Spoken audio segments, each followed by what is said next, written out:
H.C. Verma solution, chapter 2, question number 27. A rod of length L is placed along the x-axis between x is equals to 0 and x is equals to L. The linear density, that is mass per length, rho of the rod varies with the distance x from the origin as rho is equals to A plus Bx. A. Find the SI unit of A and B. Find the mass of the rod in terms of A, B and L.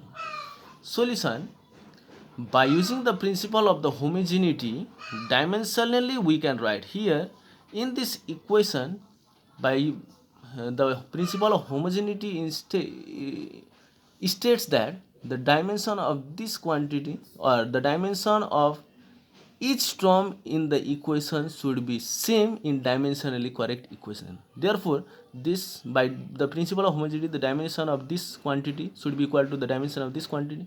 Again, the dimension of this quantity should be equal to the dimension of this quantity. By using this formula, let's see here, the dimension of rho is equals to the dimension of A.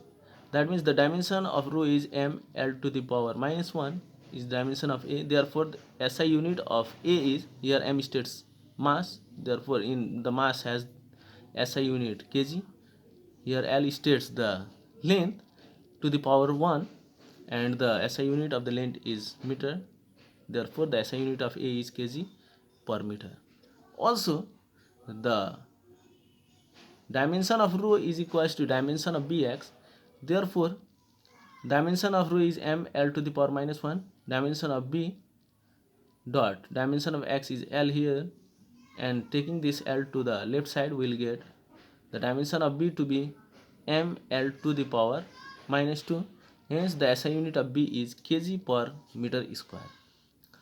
Again, the mass of the rod with respect to the length is given as rho is equals to a plus bx.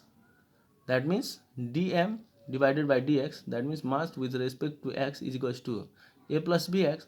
Taking this x to right hand side, dm is equals to a plus bx dx.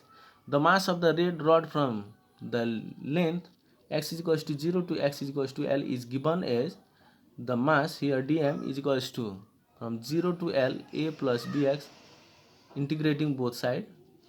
M is equals to the mass of the rod is equals to, integrating it we will get ax plus bx square divided by 2 from the limit 0 to L is equals to al plus bl square divided by 2. This is the final answer.